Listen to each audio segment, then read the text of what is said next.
Welcome to the G78 Conference 2023 on Preventing and Curtailing Violent Conflict, which began 2 days ago with 3 overarching keynotes looking at the roots of conflict and the building blocks toward a just and sustainable peace, free of violence, from the community level to the national level to the international arena. Perhaps most significantly, the drivers of conflict, peace, and security now must include the climate crisis and growing social and economic disparities. That was day 1 of our conference. Day 2, yesterday, we took a deep dive into the challenges of peace building, looking at the experiences of Northern Ireland, Colombia, and Africa. Although in the popular discourse and in mainstream media, Northern Ireland and Colombia are peacemaking success stories, in all 3 cases we learn that peace and security are works in progress. Today we are delving into cross-cutting issues, beginning with the role of faith and religion, then moving on in the second webinar to the peace-building institutional architecture, and in the third webinar this afternoon on health as a key social determinant of peace and security. So, that being said, let's get going with this first of our 3 webinars today. And to do so, I would like to introduce our distinguished moderator, the Reverend Dr. Karen A. Hamilton. Dr. Hamilton is the former General Secretary of the Canadian Council of Churches, having served 15 years in that national and international role. During her tenure at the CCC, Dr. Hamilton built a 47-member interfaith, justice, academic, and NGO coalition that hosted the 2010 Interfaith Leaders Summit to challenge and inspire the G8 and G20 on justice issues. That coalition was awarded a global prize for best practices in interfaith dialogue. Dr. Hamilton is also a noted scholar. Her award-winning book, The Acceptable Year of the Lord, Preaching the Old Testament with Faith, Finesse, and Fervor, was published by Novalis, as were her books, Living with the Old Testament and Living with the Psalms. Her newest interfaith social justice book, Faith as Protest, Answering the Call to Mend the World, was published in March 2023 and is available from Novalis. Since 2016, she has had the privilege of concretely supporting Syrian refugees in Canada. Among her many other distinctions, Dr. Hamilton has 9 languages at various levels of proficiency, including English, French, Italian, Hebrew, Arabic, German, Latin, Greek, and Ojibwe. Wow. She has served the secular international justice world federalist movement for over 20 years as Canadian National Chair and member of the International Executive, and is currently the National President.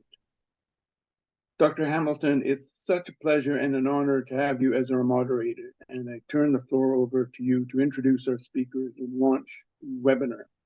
Thank you. Well, thank you, Roy. Thank you so much. And it is very, very good indeed to be connected with the group of 78. Again, I have been for years, in that kind of pre-COVID marking that we all date time with now. And I've been at some of the sessions and the conferences, and it's really great to be able to engage again and to be able to engage in this most important topic.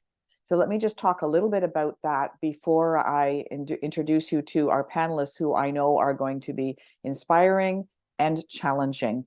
And that will be a great gift to us all. So you heard from Roy that the theme of the conference, the G78 conference, is preventing and stopping violence, effective actions to curtail conflict. And you heard what some of the sessions have been and what they're going to be. This particular session, the faith factor, positive intervention, or perilous intrusion, states, and you can see this on the website, but it states that it's a rare conflict in which religion plays no role, explicit or implicit. from the barrios of Latin America across to East Asia, woven into the fabric of West Africa, from the Horn to the Cape in Africa, from Puna to the Punjab, some iteration of religion is inevitably implicated. Europe's wars have all too often proved to be religious wars. And then the intro on the website goes on to say, to guns, germs, and steel, God might be added. Yet regardless of the expressed dreams of some secular utopian visionaries, religion persists. And I'm going to add a couple of words about that. From world religions and spiritualities spring global ethics, philosophies of human rights, and the rudiments of an empathic civilization. Now note, more than 80% of the Earth's people profess a faith. This is not commonly known by many in our Western society. So this panel, this multi-faith and multinational panel, is going to probe religion's possible roles in peace building and resolution of conflict, as well as religion's fractious and destabilizing history of sowing discord. So 3 points to follow up on that. You'll note that I noted that more than 80% of the Earth's people profess a faith, and certainly in Canada, which the demographics of which I know best, this is not something that everybody would immediately understand or believe. But the demographics, even in Canada and this part of the West, are changing dramatically.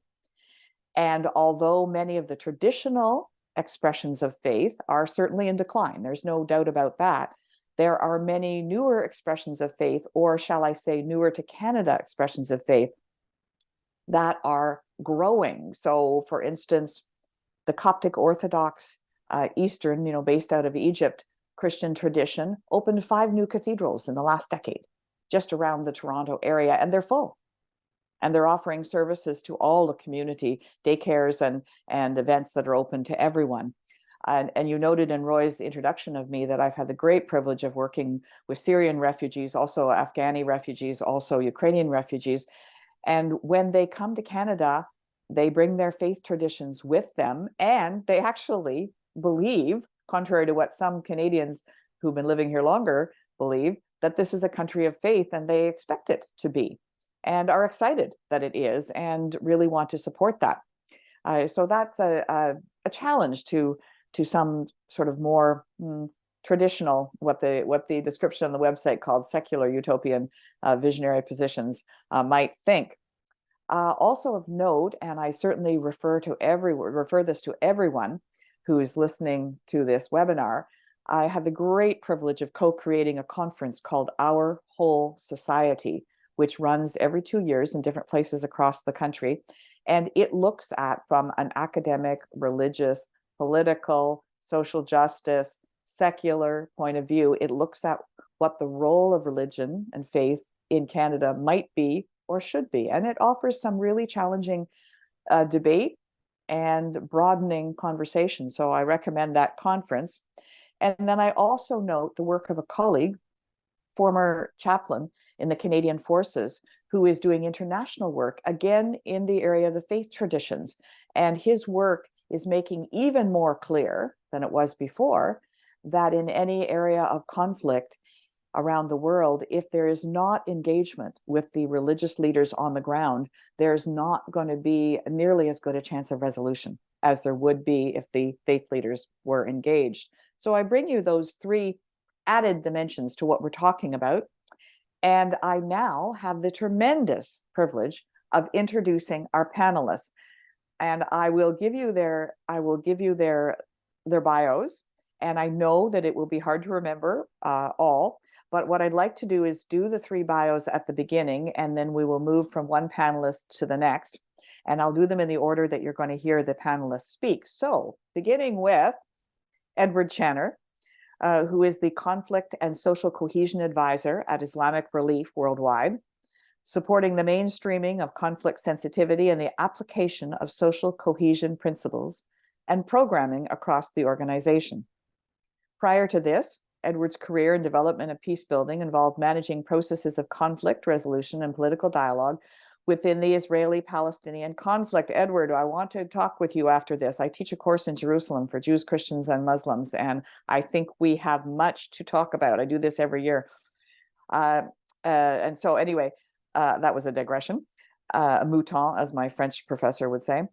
Anyway, supporting political dialogue in Egypt and Tunisia following the revolutions of 2010 and 2011, and developing grassroots social cohesion projects in Southeast Asia.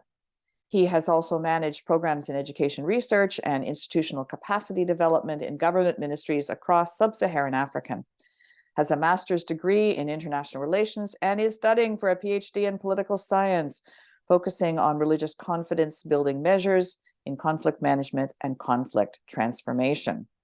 Edward, indeed, I think you and I need to follow up, and we have much, much, much to talk about. All right, Audrey. Audrey, I have had the privilege of actually knowing for some years now. Audrey Kitagawa, JD, Juris Doctor, I happen to know because my oldest daughter is a lawyer. Audrey is the president and founder of the International Academy for Multicultural Cooperation, president of the Light of Awareness International Spiritual Family, and chair of the Anti-Racism Initiative and the Gender Equality Working Group of the G20 Interfaith Forum. She is the former advisor to the Office of the Special Representative of the Secretary General for Children and Armed Conflict at the UN, a UN representative for the URI, a member of the Advisory Council of the Global Security Institute, and a board member of the International Center for Religion and Democracy. She has been listed in Who's Who of American Law, Who's Who of American Women, Who's Who in America, and Who's Who in the World, and Prominent People of Hawaii.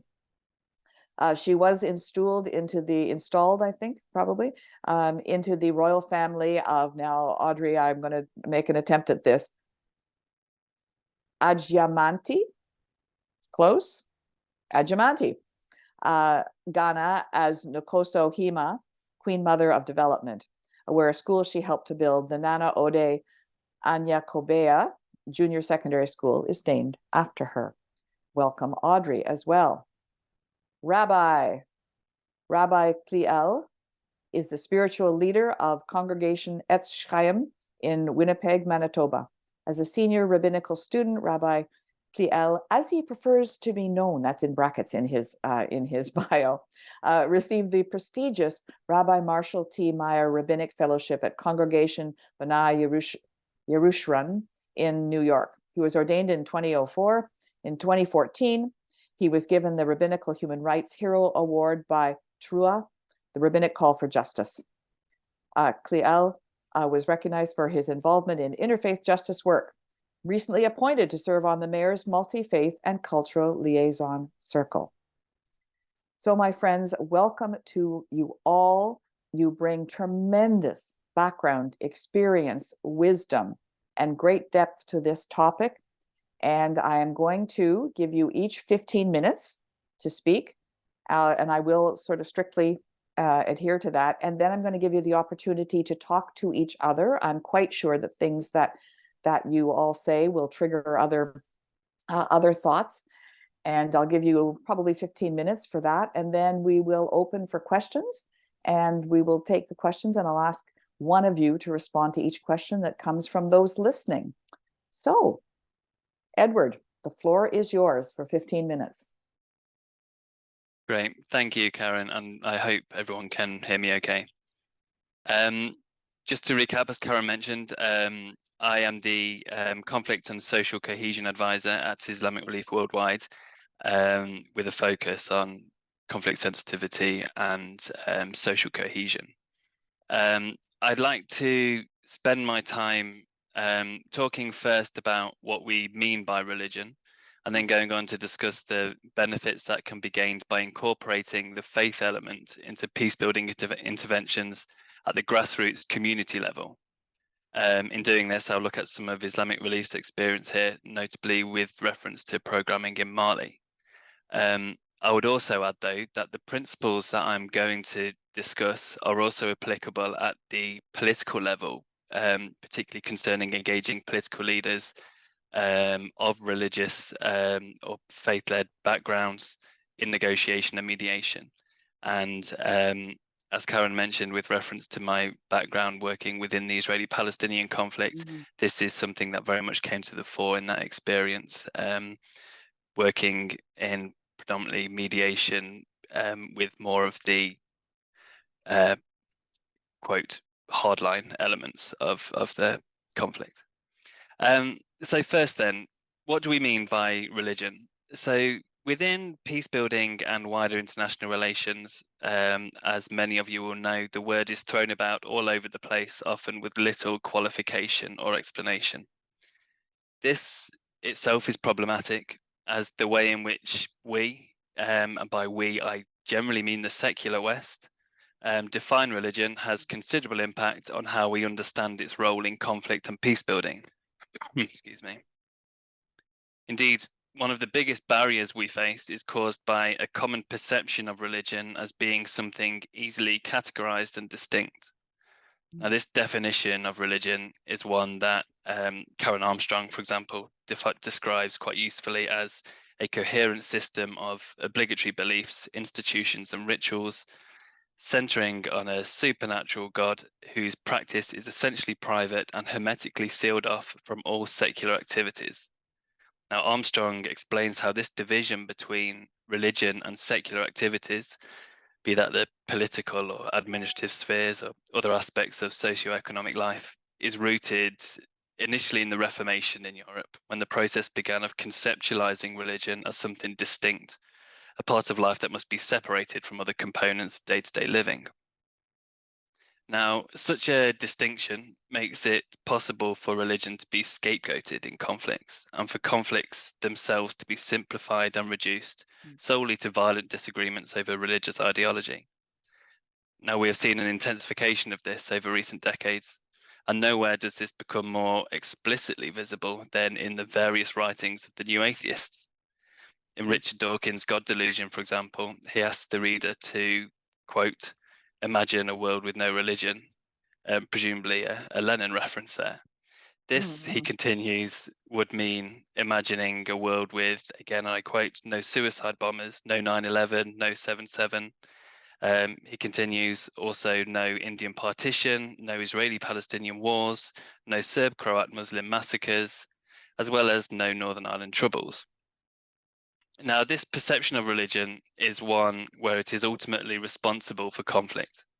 Here, the Israeli-Palestinian conflict has nothing to do with land or security for all peoples in the region, and the Northern Ireland Troubles has no root in civil rights or national identity. They are merely religious conflicts. Now, whilst religion is clearly a component in each of these conflicts and crimes, and violent religious ideology and prejudice must of course be considered, it's absurdly simplistic to imply that religion alone is responsible for these enormous, complex, seismic events. The ability to make this implication is wholly dependent on the ability to conceptualize religion as something distinct from everything else in life. It becomes a clearly demarcated, homogeneous, tangible thing upon which blame can be placed. Understanding religion in this sense is incredibly damaging. It corrupts our understanding of history, it groups together vastly diverse doctrinal interpretations and understandings, and it breeds intolerance towards religious groups, behaviors, and beliefs, particularly concerning anti-Semitism and Islamophobia. Understanding religion in a more nuanced way, however, and in a manner that I would argue many people of faith experience religion, conversely, allows us to realize the benefits it can have in peace-building interventions. This understanding is one where religion is not neatly categorized and distinct from other components of life. It is one where religion and faith are intertwined immeasurably with all aspects of life. It is something that not only informs beliefs, but also everyday behaviors, political and social interactions, economic practices, and cultural and artistic expression. Religion, in this sense, is a central component of identity, endlessly intertwined with everything else that makes a person who they are. So if religion is understood in this way, then it is possible to see how faith-based peace-building approaches can resonate with the central components of an individual's identity. This understanding is central to Islamic relief's approach and can lead to profound impact, including allowing communities to be reached and meaningfully engaged in the first place, as well as allowing highly sensitive topics to be addressed. can allow strong, durable relationships to be built between communities and the intervening organization. And crucially, it can allow the initiating and supporting of changes in approach, attitude, or behavior within communities. So this is true regardless of the specific religious identity of any given community. Indeed, Islamic Relief work to assist people of all faith based on need and without discrimination, whether this is supporting the minority Hindu communities in Pakistan in addressing for example, the psychosocial challenges following the catastrophic floods of 2022, or indeed in developing and applying faith-based approaches to peace building in conjunction with Christian organizations and partners. To this end, Islamic Relief's own faith-based approach is informed by the Channels of Hope methodology as developed and practiced by World Vision. So what might this faith-based approach look like in practice? It might be, for example, the practice of localizing the concept of social cohesion. In the communities of Kati and Douentza in Mali, for example, Islamic Relief's faith-based approach involves working with religious leaders to become behavioral change triggers within communities. Faith leaders facilitate workshops within their communities where they can explore together the Islamic basis for social cohesion. This includes redefining the often secular language used to explain social cohesion theories and concepts, placing it instead in a language and context that is highly localized. Now, given the role that faith plays within such communities, Islam is central to this process, and at the same time, it provides social cohesion with a Quranic foundation that affords it a moral weight and a religious legitimacy. So, for example, social cohesion principles are amplified by religious leaders through framing such as stressing the concepts of tawbah, repentance, and rahmah, mercy, in order to support families and communities in accepting, forgiving, and feeling compassion for others. The last sermon of the Prophet, peace be upon him, referring to humanity as being created from one being and how no human being is different from another. This stresses equality within a community. Also, Surah Ali Imran, verse 103, entreating people towards acceptance and forgiveness and to be not divided. This enforces the need for conciliation and reconciliation. And another example would be Surah Al-Hujurat, verse 13, mentioning the importance of unity and dialogue in resolving conflicts between people. So reframing social cohesion through an Islamic lens in this way makes it more relatable and more personal as it resonates with people's own identities. A faith-based approach to peace building in practice might also involve supporting and strengthening existing mechanisms for peace building and dispute resolution. Islamic Relief projects, for example, have facilitated the creation or strengthening of community committees that are able to encourage the practice of social cohesion principles. Such committees, crucially, have diverse representation, and central to their impact is the involvement of religious leaders and the framing of social cohesion through an Islamic lens. These committees are able to address specific disputes and issues in order to build a community's resilience, reduce tensions, and foster stronger networks. Excuse me. For example, in the commune of Joguer in Mali, social cohesion committee members have described how they were able to mediate between families in conflict over land.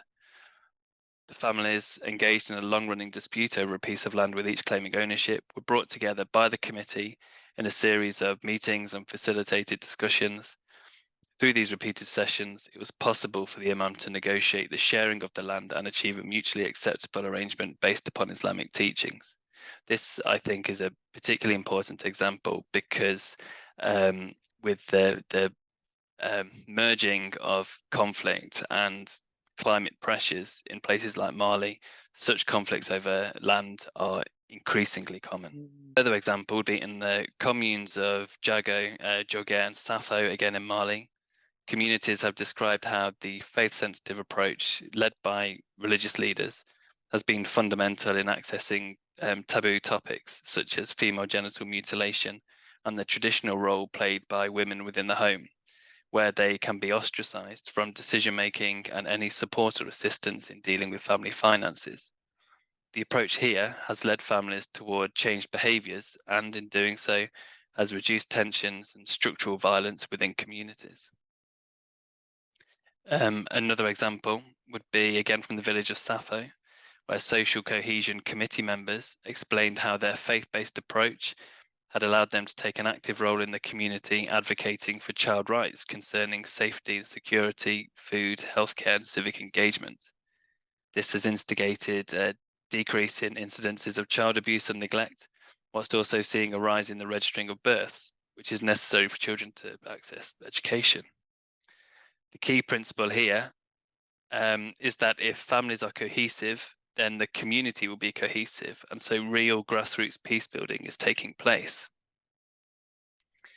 A further example of how this works practically on the ground would be in the village of Jogair, where the committee supported and facilitated reconciliation after a man in the village forced his wife and daughter out of the family home upon discovering that his daughter was having a relationship without the father's knowledge.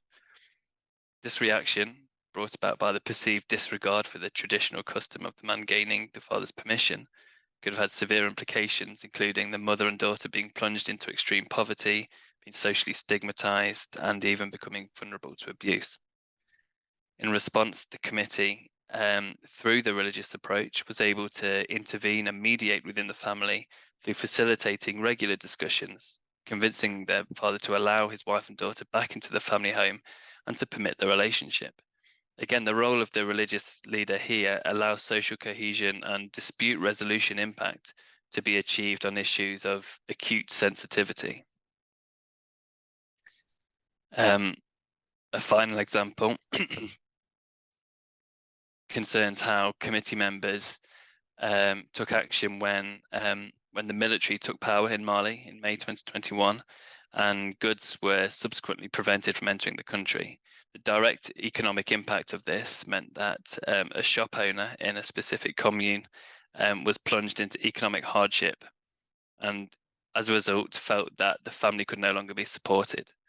He pressed for divorce, which, owing to traditional socioeconomic realities, could have had dire consequences for the woman in the relationship, including destitution and stigmatization for both her and her children. The committee were able to intervene, providing support and encouraging discussion between them, resulting in the couple working to address the economic struggle together. As a result, the committee became an important mechanism in preventing the political and economic shock, having a deepening impact on relationships within the community. The Imam's leadership here helped the committee in gaining access to such an intimate family issue, owing to the religious credibility it provided. The significance of what might look like very community-based, highly concentrated, sometimes domestic issues here is that in the broader context, these are things that, if left unaddressed, can escalate into wider communal disruption and exposing the community to the greater threat of being pulled apart owing to the various political and environmental challenges being faced upon them. And as the communities themselves articulate, if families are strong, then the community is strong, then people can work together to face the much broader, sometimes national threats. I will leave it there. I think I may have gone slightly over my time. No. But yes, thank you. Oh, no, thank you, Edward, very much. You were actually perfectly right on time. Oh, good.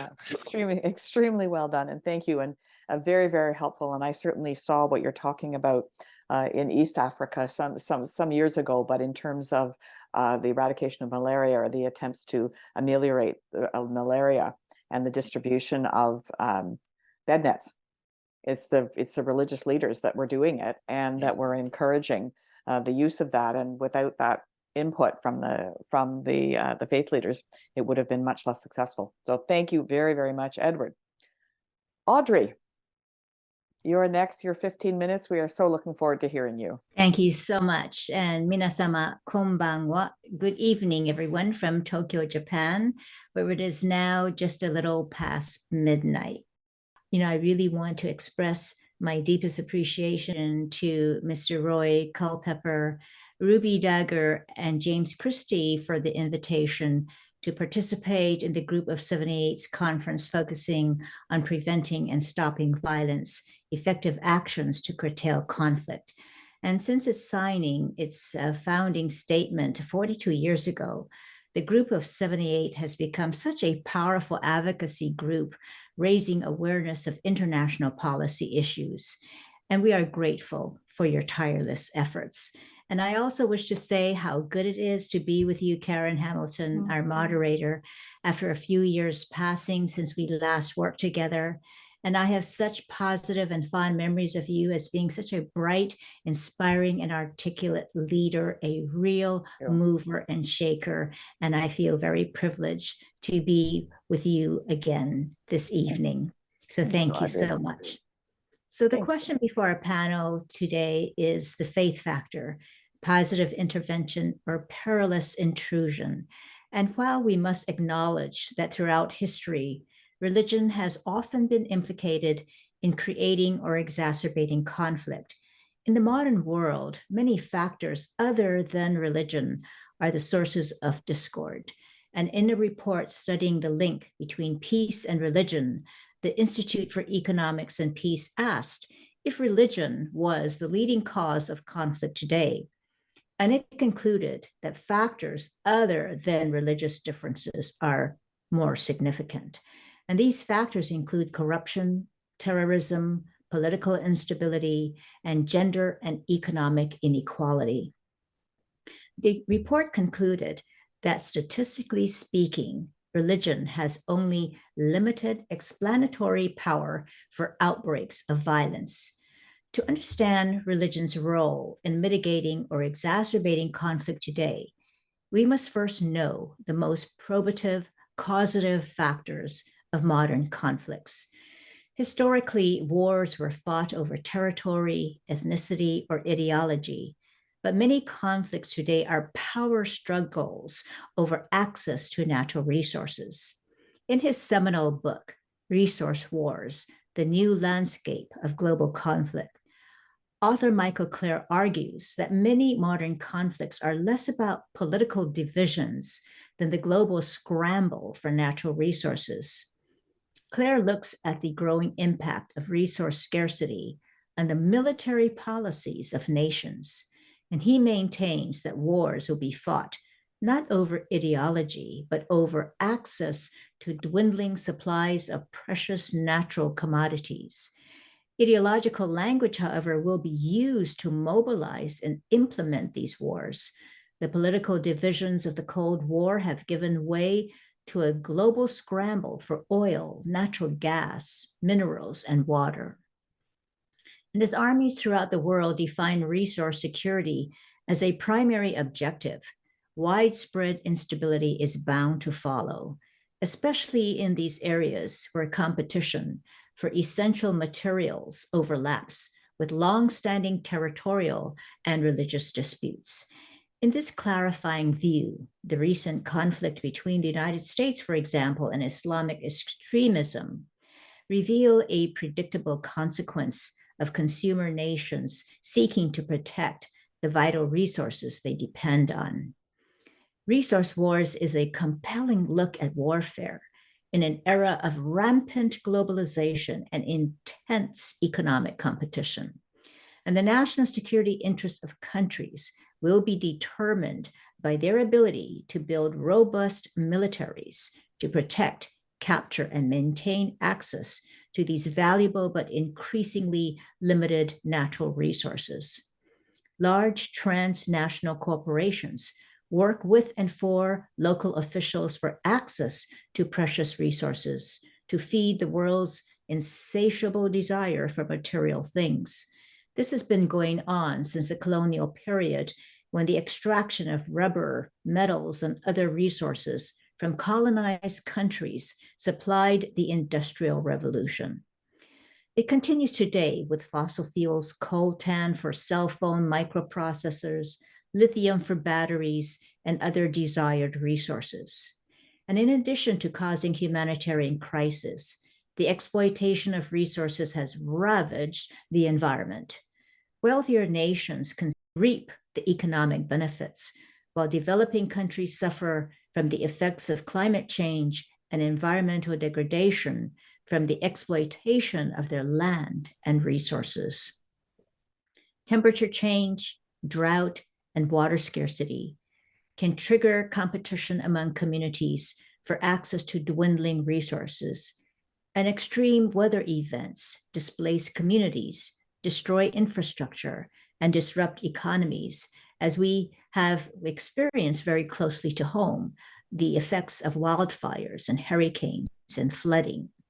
So people are forced to flee their homes and migrate internally or across borders, which can strain resources in host communities and countries, leading to further tensions and conflicts.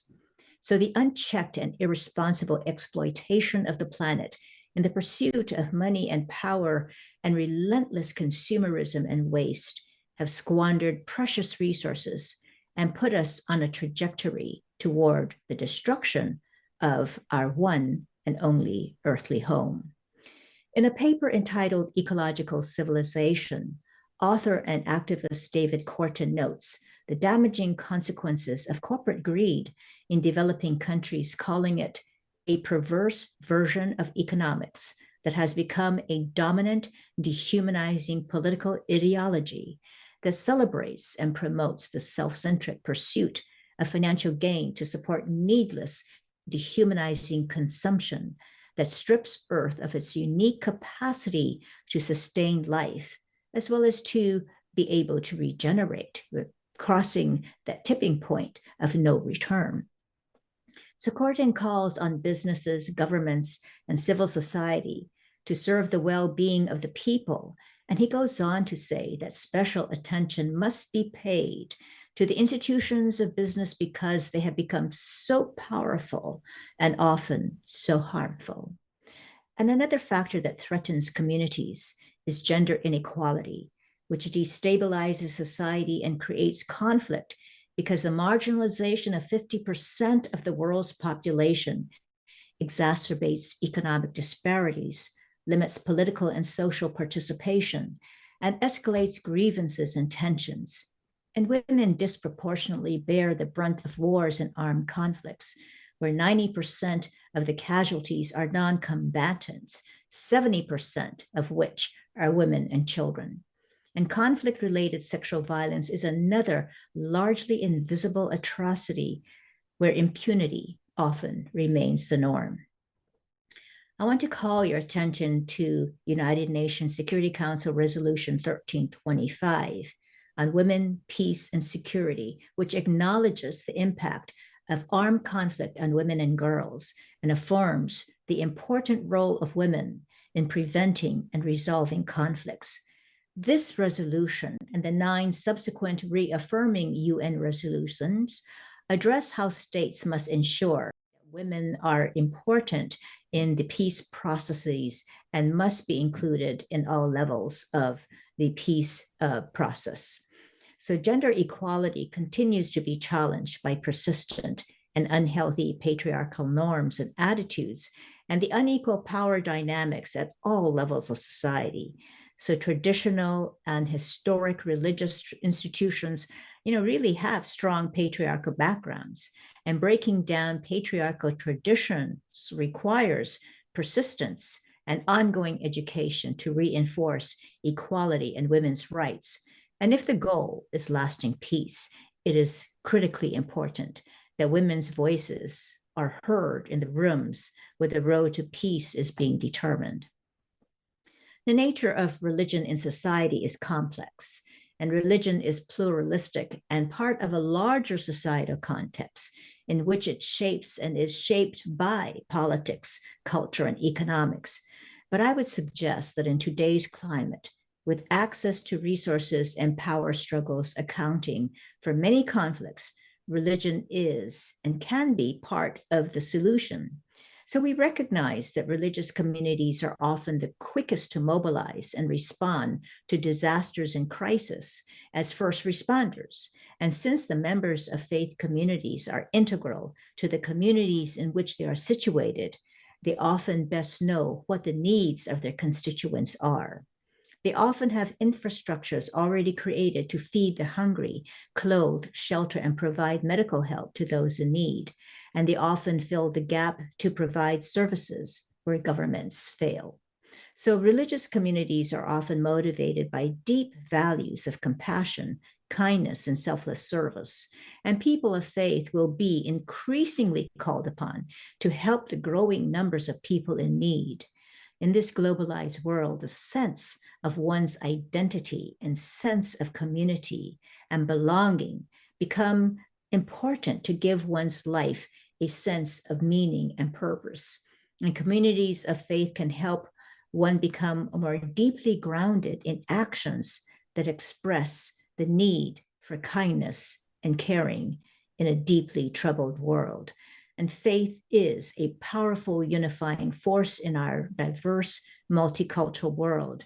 And in the face of growing global challenges and complexities, including conflict and violence, the unifying nature of religions will play an important role in supporting communities and advocating for peace, moving as spiritual communities often do from the heart of compassion and deep humanity, and most importantly, selfless service to help others.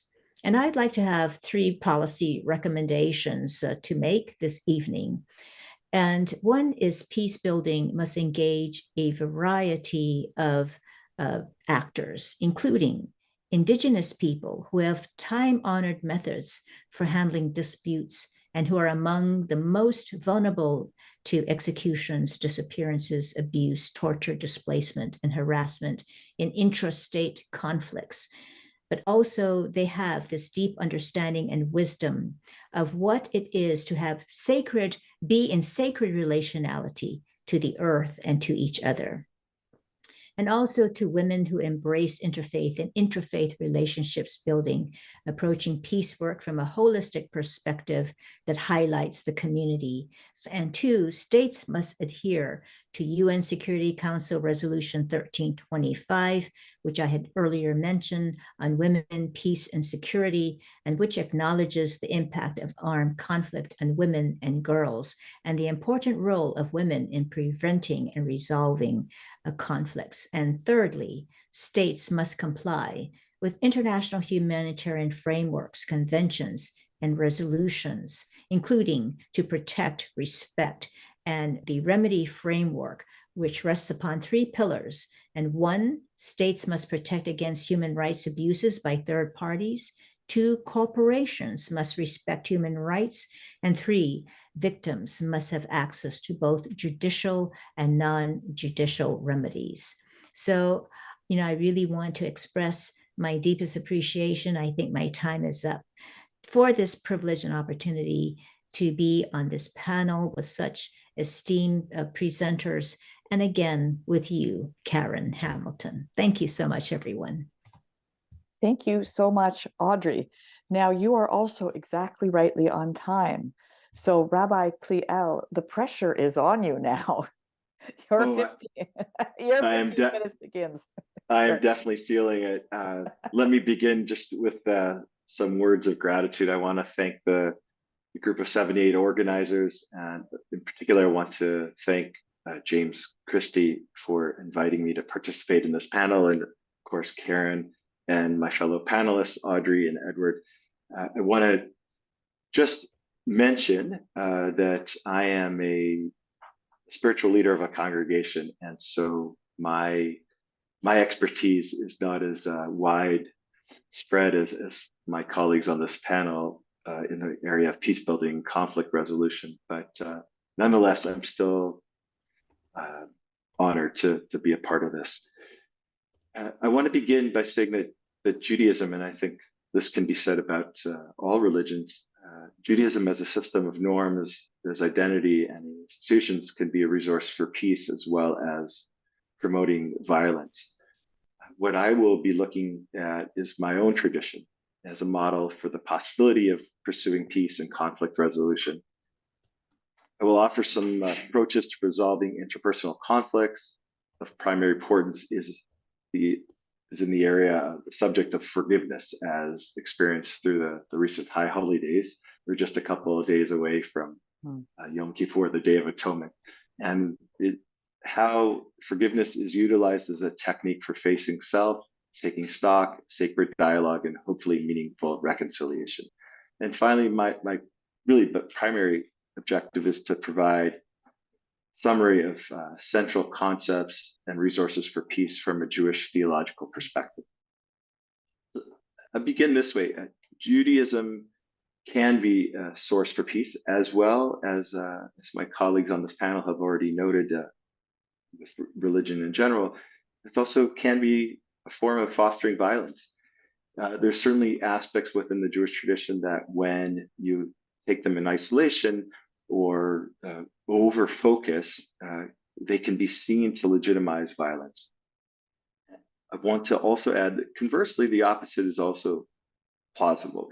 Judaism contains significant parts that advocate peace and that easily lend themselves to promoting peace.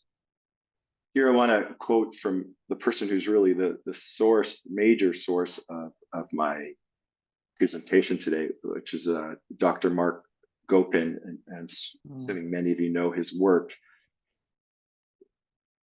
Gopin says there is an infinite set of possibilities associated with religious institutions and their behavior in terms of peace and violence. I never cease to be amazed by how the seemingly most violent religious institutions or texts in history give way over time to the most exalted values and moral practices. At the same time, the most pacifist foundations of tradition can be turned toward the service of the most barbaric aims. One of the things that I believe that's already been addressed is that religion is always part of a larger societal context, where it is shaped by and has a shaping effect on political, cultural, social, and economic processes. Religion alone is unlikely to create peace, just as it is unlikely to be the main cause of any serious violent conflict. So now I move to my area of expertise, and that I start with forgiveness. And of course, this topic is fresh on my mind as we Jews again just celebrated the High Holy Days, starting with Rosh Hashanah, the New Year, and then just recently, Monday night, we finished up with the Yom Kippur, the Day of Atonement. When we talk about forgiveness, we also put that together with repentance. And Rabbinic Judaism emphasizes forgiveness as something that demonstrates a process of change initiated by the person who did something wrong. From this point of view, there is a continuum of a narrative of conflict, change, and forgiveness that should be embedded in the much larger practice and metaphysical reality of teshuvah. And teshuvah can be translated in many different ways. The way we often understand it is as repentance, returning, transformation, or restoration of the capacity to transform oneself or as a community. And is considered one of the most important and uplifting elements of faith in a good, forgiving God. Confession is central to the rabbinic notion of repentance. For example, the Day of Atonement, the holiest day of the Jewish year, is completely devoted to repentance in the form of repeated confessions. Most of those confessions are done as a community. So we offer those on a communal basis. The language we often use is, we have sinned in the following ways. And this can have a profound healing element of social change. So confession, regret, and commitment to the future are powerful antidotes to the damage done to the victims. It addresses their need for their narrative to be acknowledged as true. It speaks to their memory, their basic sense of identity and justice, and their trust in a new future. If I were to offer this in very simple terms, it's not enough to say to someone, if I've hurt you in any way, that's not a starting point. The way that we in the Jewish tradition understand true forgiveness is heavily influenced by Maimonides, the great medieval philosopher and physician, who says that if we have offended, if we have done some sort of misdeed in the direction of another person, we have to acknowledge that, and we have to ask for their forgiveness. We also have to commit that if we find ourselves in that same predicament, instead of recommitting the same offense, we vow to not do so, and to come up with a more constructive way of relating to another human being. I want to move now to some central concepts for peace in Jewish theology. As you all know, I think it's true for other religious traditions, but certainly in Judaism, there is a wide variety of practices and reasoning within the different Jewish denominations and Jewish traditions. Nevertheless, the sacred traditions of Judaism contain rich texts and practices that emphasize compassion, peace, and opposition to violence. Here I rely again on Professor Mark Gopin, who's written extensively about religion, conflict, and peace building. And some of his reflections on the resources and key concepts of peace building within Judaism I offer here. We start with shalom, which is often translated as peace. It can also mean hello and goodbye. But when it comes to shalom as peace, Rabbinic Judaism, and in particular the Talmud, grew out of a historic situation where quietism and nonviolence was important. The Talmud explains that shalom is one of the underlying principles of the Torah. The entire Torah, according to the Talmud, is for the sake of the ways of peace. And Gopin emphasizes that the term shalom is repeated more than 2,500 times in classical Jewish sources. Shalom means wholeness, fulfillment, completion, unity, and well-being. And it involves safety, freedom from oppression, and a well-being that encompasses the individual, all humanity, and the entire world. Shalom also connotes everything that is implied in God's blessing and embraces much more than merely the absence of war. It has a social and relational meaning that can be expressed in trust and the coming together of community. Shalom comes about when human beings turn to God and live their lives in communal relations. I should just add also that in our tradition, one of the names for God is Adonai Shalom, the master of peace. I move to the next part of this, again, relying on Gopin's helpful guidance. We talk about humanizing the enemy, and Gopin mentions a particular Jewish conflict resolution strategy by pointing to the book of Exodus, where it says, this is chapter 23, if you see the donkey of one who hates you lying down under its burden, you shall refrain from abandoning him with it and shall rescue it with him. So helping an enemy with a burden would change their opinion of you. According to Gopin, this is a classic example of a strategy involving unilateral gestures that cause cognitive dissonance in the enemy, which in turn is specifically designed to cause a rethinking of the idea of the self and enemy. In this way, one gets the chance to break the dynamics of conflict escalation and enemy demonization. However, in, again, the same chapter within Exodus 23, verse 25, it also expresses a divine gesture of humanizing enemies, perceiving them as people who need help and support rather than as an incarnation of evil. Gopin has a term that he uses, which is known as shuttle diplomacy, and I'm not quite sure if he came up with that, but this is something I came across in his writing. It says another method of conflict resolution with ancient Jewish roots is what Gopin calls shuttle diplomacy. This has deep Talmudic roots referring to Aaron, the high priest and brother of Moses, who did not seat disputing people around a table for negotiation. It says in the rabbinic teaching that Aaron was an ohev shalom verodeh shalom. He was a lover of peace and a pursuer of peace. So Aaron, according to tradition, went to one conflicting party, listened to their pain, then gave them constructive advice, waited until the pain left their heart, and then went to the other party and did the same. Apart from its spiritual grounding, the core elements of shuttle diplomacy are honoring both sides by entering their spaces and respecting the boundaries of their world, active listening, emotional comforting, lengthy engagement with the parties, building trust over time, and making all possible efforts to create a new relationship between conflicting parties.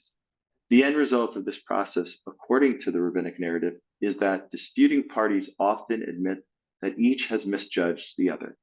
The result of the conflict resolution arising from this kind of awareness is not just a problem solved or a compromise found, but the kind of reconciliation that leads to physical embraces and possibly new friendships. Move now to what, again, what Gopin will call divine deeds. And Gopin says a true Jewish peacemaker always acts as if they are the bridge between their community and the enemy community, being able to maintain the mitzvot. Those are the divinely mandated observances or deeds in Jewish tradition. And the person should seek to emulate divine characteristics, such as patience, self-sacrifice, hospitality, humility, etc. And they do so towards their enemy, but should also express the love for the Jewish family required by the biblical and rabbinic tradition. Any person must extend a helping hand to the suffering enemy. Again, coming back to our earlier citation from Exodus 23, verse 5, it demands at the same time expressing the special love of his or her people that the Torah expects. The universality of love, the command, that is, Gopin draws on a central Jewish person from the past, Samuel David Luzzatto. And Luzzatto was one of the most pragmatic thinkers in the history of Jewish thought. He was convinced that Judaism commends is something universal and extends to all God's creatures, excluding no races, because all human beings are the children of the same creator and created in the image of the divine. Even where there has been enmity or wrong done to the Jewish people by idolaters, idol worshippers, such as the Edomite or the Egyptians, Luzzatto noted that the Torah commanded tolerance. The biblical text that Luzzatto cited to prove his ideas involved the treatment of idolaters, not simply non-Jews. This conviction led him to consider that Jewish ethics should be considered universal. For example, the commandment to love your neighbor as yourself from Leviticus chapter 19, verse 18 should apply universally, not only to Jewish neighbors. Such universal perspectives are supported by many Jewish rabbis today. And I'll add here the notion of messianic peace, insofar as there is an idea of messianism, and that, of course, within Judaism, there are variety of different opinions on this. According to Jewish tradition, the Messianic era will be one of global peace and harmony, an era free of strife and hardship, and one conducive to further knowledge of the Creator. The theme of the Jewish Messiah ushering in an era of global peace is encapsulated in two of the most famous scriptural passages from the book of Isaiah. One is, they shall beat their swords into plowshares and their spears into pruning hooks. Nation will not lift up sword against nation, and they will no longer study warfare. And then the other verse is, the wolf will live with the lamb, the leopard will lie down with the goat, the calf and the lion and the yearling together, and a little child will lead them. The cow will feed with the bear, their young will lie down, and the lion will eat straw like the ox. The infant will play near the hole of the cobra, and the child put his hand into the viper's nest. They will neither harm nor destroy on all my holy mountain, for the earth will be full of knowledge of the Lord as the waters cover the sea. And I wanted to just point out that there are many different examples of what we might call conflict resolution, certainly from the Bible. For example, between Abraham and his nephew Lot, when they ultimately agree to part ways. Within the Talmud, there's a core concept known as machloket, an argument, and it's usually understood as an argument for the sake of heaven. We also have within the Talmud a rabbinic concept known as mipnei darkei shalom. Something is done for the benefit of peace. And here the Jewish tradition also recognizes the inherent tension between the strict requirements of the law, justice, and the need for compromise for the sake of peace. The attempts to reconcile these two values, concluding that only decisions which are based on compromise can encompass the fusion of both peace and justice. And finally, I'll add that Maimonides urges judges to promote voluntary mediation. This is a form or example of how this is put into practice. So Maimonides urges judges to promote voluntary mediation, praising any judge who does not have to make a legal ruling in his, and I'll add her, lifetime, and is able to mediate a compromise between the rival litigants. I think with this, I'm going to stop. I don't know if I've gone on too far. No, perfect, Nahon. Okay. All right, Edward, shukran. Audrey, domo arigata, Rabbi Kliel, toda rabba. I am deeply appreciative to all the remarks that all of you have made and the ways that they have intertwined with each other and the particularities and the universalities in them all. So thank you very much. Now, we have some time. There are some questions coming in, but we have some time. What would you like to pick up on from each other's remarks? Rabbi Kliel, Edward, Audrey, are there things that you would like to respond? If not, we can go straight to questions. But are there things that you would like to respond to? Yes, Rabbi? Yeah. I was really struck by what Audrey had to say about involving gender equality and involving women in the process of peace building. And so in the abstract, I absolutely agree with that. What I don't quite understand is how does that happen? Whether it's within a religious community that relies so heavily on a patriarchy, or whether it's outside of a religious community where patriarchy is still promulgated, and how is that done? I guess maybe this is a very simple, basic question, but I don't quite understand how we elevate and include women when their particular community does not recognize them as equal participants. Okay, Audrey, I know that's a huge question. Can you answer it as briefly as possible, knowing that we could spend an entire day on it or more? Yes, so we certainly can't spend an entire day. It is very difficult, which is why I think, patriarchal institutions and patriarchal habits and customs and practices, especially within our traditional religious communities, have continued through the eons and the centuries. And the UN, for example, the UN came up with a plan and strategy for action for the protection of sacred sites.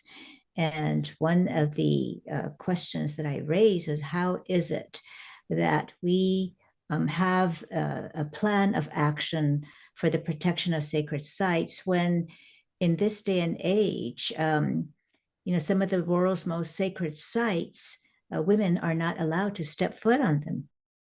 One of the comments was, well, it's a cultural thing. And so basically you have to look at the culture of the context within which the religious communities arise, as well as the sacred sites.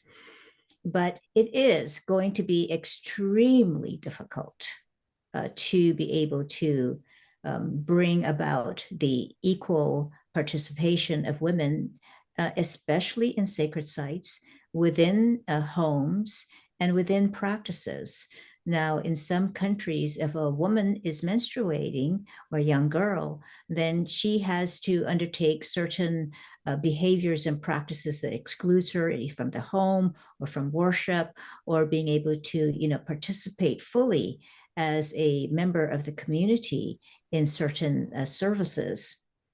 So these kinds of traditions that historically, follow the traditions and practices of communities and religious practices is going to be very difficult to reverse. However, I think religious leaders have an important role to play in helping to transform mindsets and to be able to see the importance of being able to, change mindsets. So like, for example, in Muslim countries and other countries where female genital mutilation is part of the cultural practice, I know of certain imams who have taken the stand that and made fatwas about prohibiting the practice any further, and with great success and results.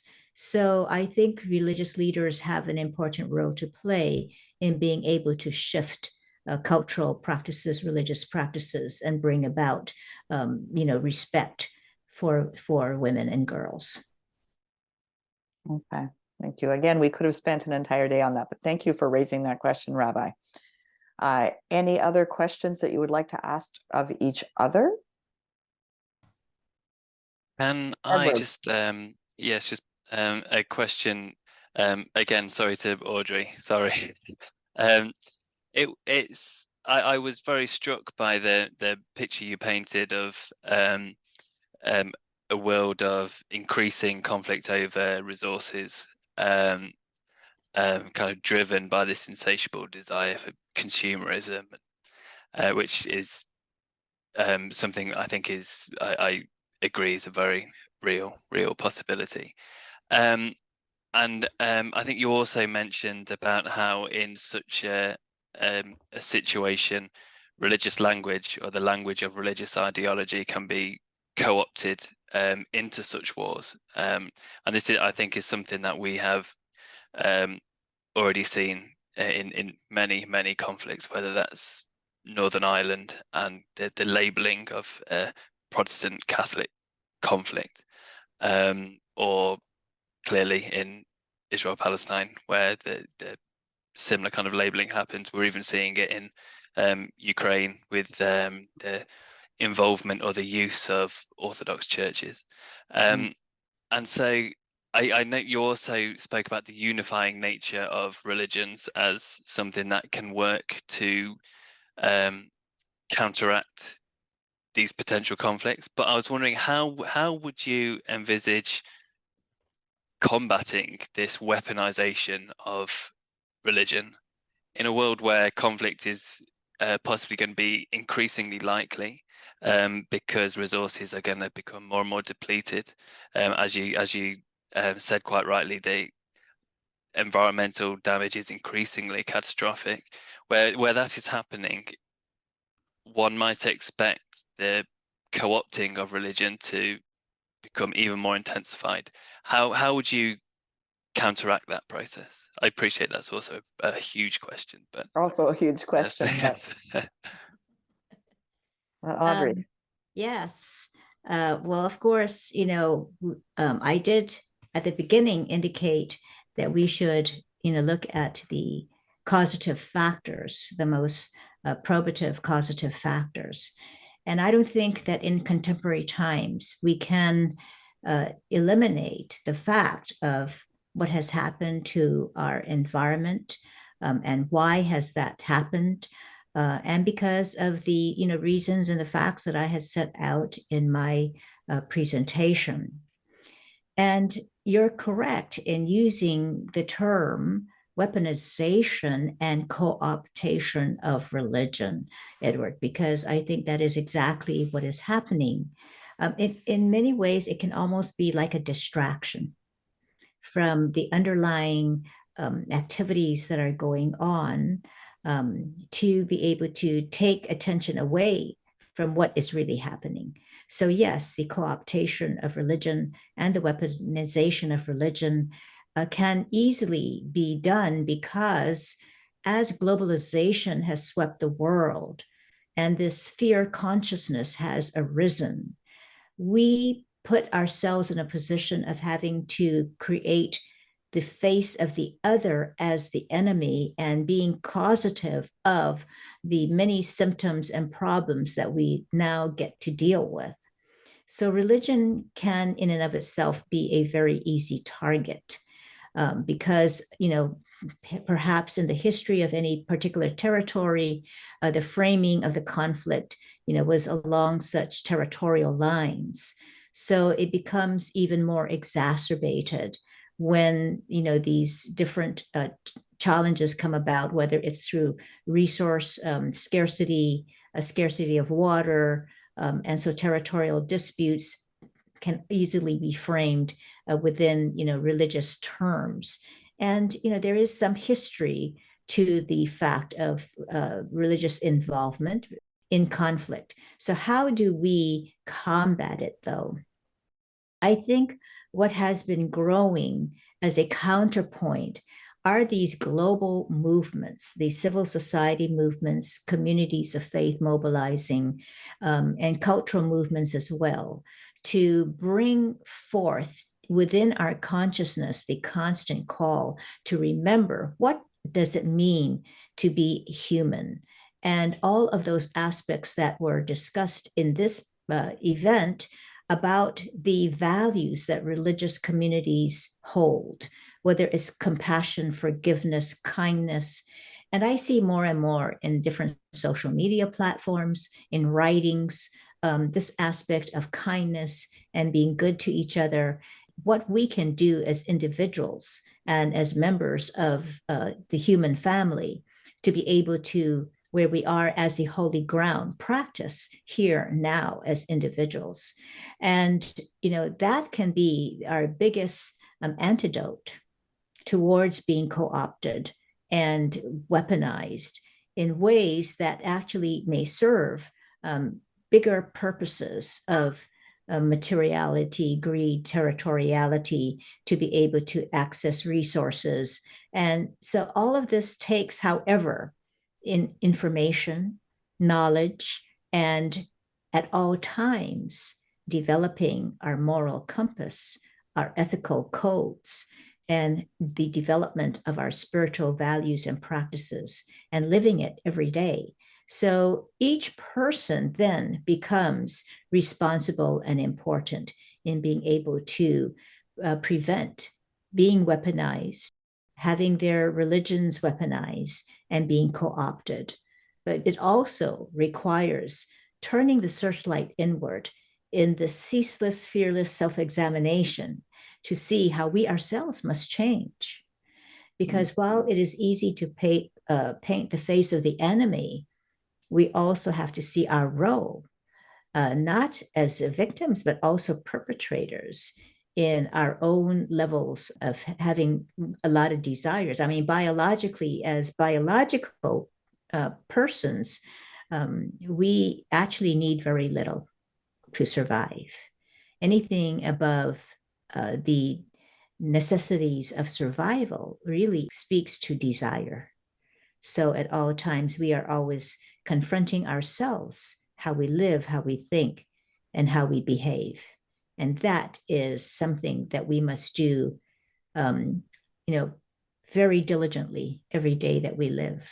So, I had a beautiful, beautiful spiritual mother who told me, don't dig somebody else's nose, dig your own nose. I mean, when you think about it, our own noses are such cavernous.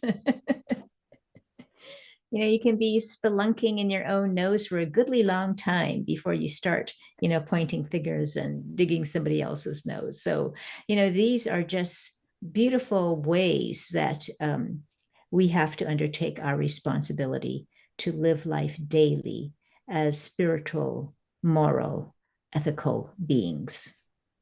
All right. Thank you, Audrey. And thank you for giving us an image that I think we will all remember.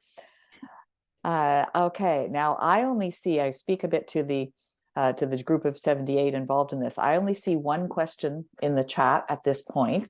And I'm going to address it to you. It's a challenging one, as all the questions are, and others may come in. We are getting close to our time. We had agreed to an hour and a half. So Edward, here is the question. You may be able to see it as well, actually. I think it's from Evelyn. And she says, with the argument that religions are unifying elements in the face of social disruptors, why are we not moving away from individual faith traditions to interfaith practice on a broader level? Currently, faith-based community services tend to focus on their own followers. Why not integrate to minimize the we-they tendencies preached, especially by fundamentalists? Any possibility of a short answer to that? No, but do your best. Yeah, that is a huge question. I guess I might probably disagree with the premise of that question, being that religions are unifying elements in the face of social disruptors, in that they can converge to become what I think this question is posing as one homogenous, multifaceted religion, which I think this kind of interfaith practice, I think, and what has I think been reflected in some of the comments so far, is that rather the end goal being an interfaith practice, it is working within religions to draw out the peace building tendencies, the aspects, as Kliel went into some detail on what can be drawn there to help people of that faith break down barriers with other communities, as opposed to different faiths working together on that, if that makes any sense. I think, and it was something I thought when Audrey was speaking just then as well, it's almost an issue of religious literacy within some individuals and communities, of understanding what what people's own religions say about the other, about humanizing the other, about the importance of reconciliation, dialogue, and understanding that from the perspective of one's own faith rather than different faiths working together. I think that might be a bit garbled, but I hope in some way it makes sense. All right, thank you. Thank you. Now, again, I'm speaking to our group of 78 folk. Are there, yes, we have 10 more minutes. That's just great. They just tell me that. But are there any more questions that have come in from the audience that we should be addressing? Otherwise, we'll move to what Roy raised as some ways forward around key messages and policy recommendations. But no, all right. They're telling me that there are no more questions. Well, I think that is always a good sign in a way with a panel, because it means that you have addressed so much. And the questions that you have asked each other have been enormous, and ones that we all need to keep going with. All right. And the question that just came in from Evelyn was also a big one. Audrey, you wanted to add something. Yes, thank you so much, Karen. You know, with respect to the interfaith, the question is, you know, why are we not moving away from individual faith traditions to interfaith practice on a broader level? Well, I think on a global scale, there has been an increased movement towards interfaith engagement. And it doesn't mean that you know, this is not a conversion process. It is being able to fully appreciate and practice within your own tradition, but understanding that our global challenges are so huge that we have to be able to join hands and work together. So we can have common challenges and common goals to meet the challenges and still appreciate, you know, our own faith traditions, and know that other faith traditions as well should be partners and work together with each other to be able to address global challenges. And I think that is exactly what is happening. So there is a book by John Fahey called The Interfaith Movement and Social Movements in the 21st Century and New Models.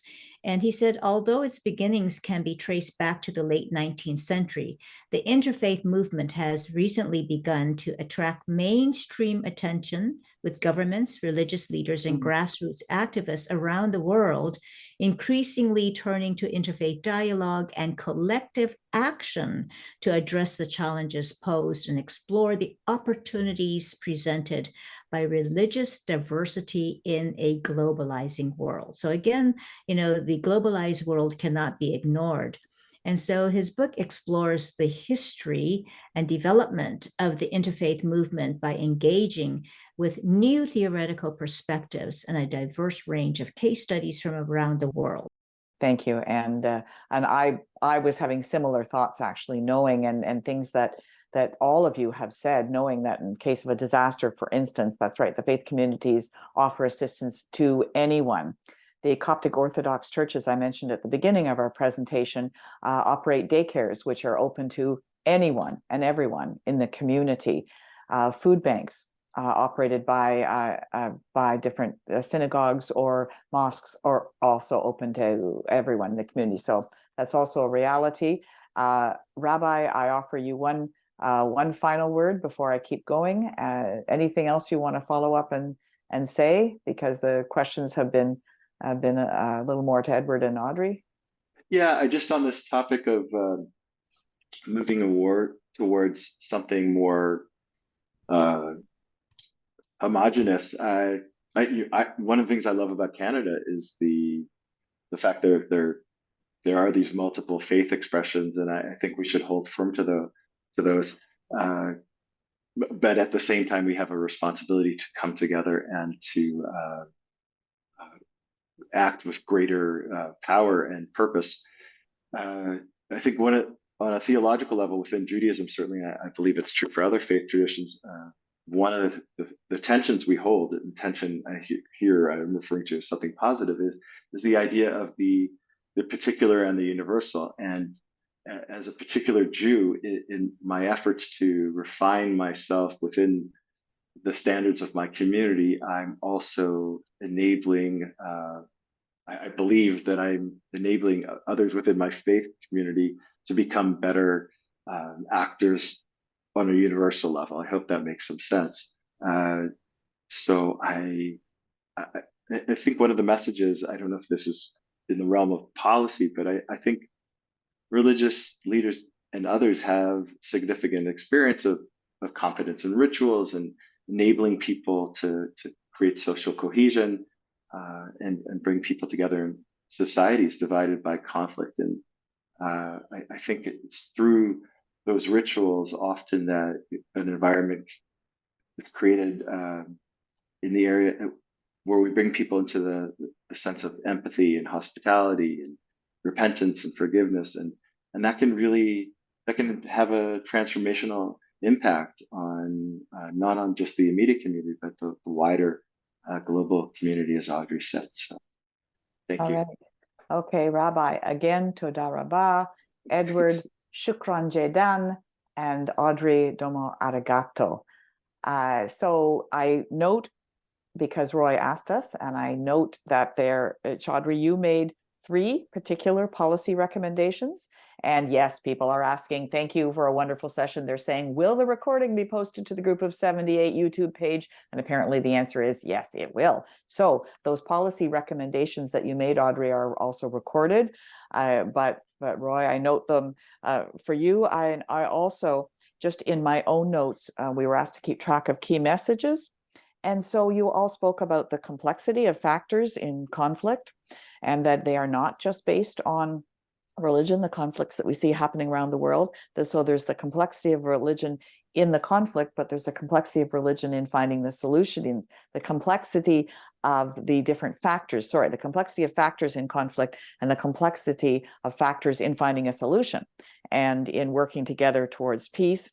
It was certainly noted that religious communities are often the quickest to respond to disasters. We've said that a number of times. The leadership role of faith leaders was highly mentioned, highly recommended, particularly in their concrete reality on the ground. A sense of meaning and purpose was mentioned by all, and the importance of involving women in peace building and the difficulty of this certainly mentioned, and interfaith dialogue and dynamics and how the faith traditions continue to work together. And there is so much more that we could have said, but I'm deeply appreciative to you all. Thank you for a very engaging session. Thank you to all who were listening in. Thank you to all who are going to watch and listen to this on YouTube and all the other, social media possibilities in front of us all. And the conversation continues. So Thank we are you. done. I'd just like to mention that we spoke of rituals and so on and traditions. For the conference, the group of 78 has a small ritual of playing a piece of music after each webinar. Good to And so know. I'd like to introduce that just now. We're going to have one song called the Let There Be Peace. And it's a song written by Jill Jackson Miller and Cy Miller in 1955. It's sung here by a local group in Ottawa, the Grateful We're Not Dead, and a fun band who raises money for charity and so on. So one more thing I'd like to mention, I was struck by news today on TV that the US has struck a bipartisan peace through music initiative. And so I found that interesting because we've chosen to play some music as part of our presentations. So I'll play that piece of music now, and thank you very much, everyone, for participation in this webinar. And here we go. Let there be peace on earth, and let it begin with me. Let there be peace on earth, the peace that was meant to be, with God as our Father. Brothers all are we. Let me walk with my brother in perfect harmony. Let peace begin with me. Let this be a moment now. With every step I take, let this be my solemn vow, to take each moment and live each moment in peace eternally. Let there be peace on earth, and let it begin with me. Let there be peace on earth, and let it begin with me.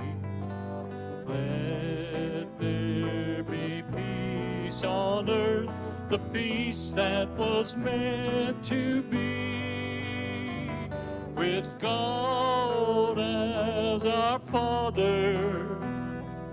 Brothers all are we.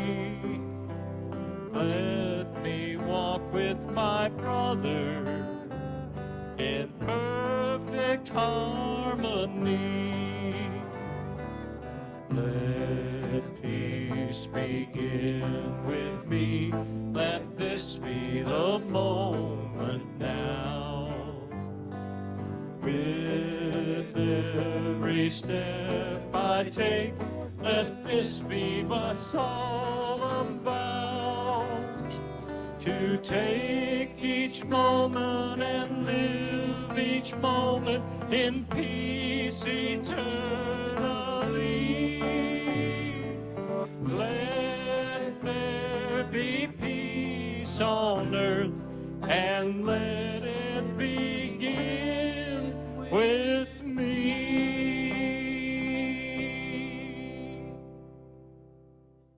Thank you all, and we'll see some of you in the next session. Thank you all very much. All right. Thank you. Thank you. 78.